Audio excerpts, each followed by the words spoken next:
Session un peu particulière ce jeudi, marquée par les futures élections régionales.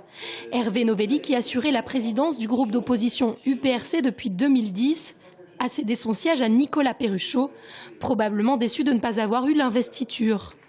Des élections qui arrivent à grands pas et l'ambiance s'en ressent. Beaucoup d'élus effectivement qui discutent, certains qui ont été choisis, d'autres qui ont été écartés. Je pense notamment au Parti socialiste qui a déjà fait des choix et qui les a annoncés dans la presse. Donc on voit bien qu'il y en a qui sont un peu boudeurs, ou en tout cas qui participent beaucoup moins. Bon, c'est le lot, j'allais dire, de ces évolutions. Il est vrai que Jean-Marie Beffara, à la tribune, est resté muet.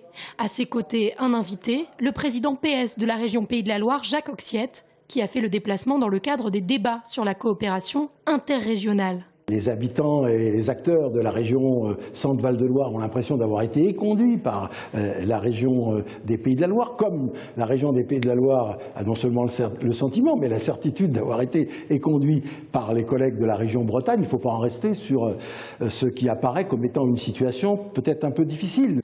L'idée est donc de passer d'une interrégionalité subie à une interrégionalité choisie.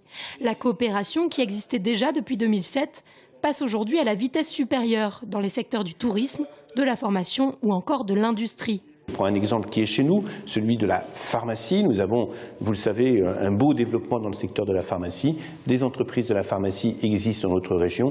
Nous allons avoir une structure commune pour porter vraiment très fortement au meilleur niveau l'ensemble de ces atouts qui appartiennent à nos régions. Sur ce dossier, l'opposition a choisi de s'abstenir. La vision que l'on prône, nous, c'est une vision d'une coopération interrégionale développée, c'est-à-dire pas uniquement avec l'axe ligérien vers les Pays de Loire, qui est une évidence à plein de niveaux. Il y a aussi, à l'évidence pour nous, une réflexion à mener avec l'Île-de-France. Un vote politicien pour François Bonneau, une victoire pour Jacques Oxiette.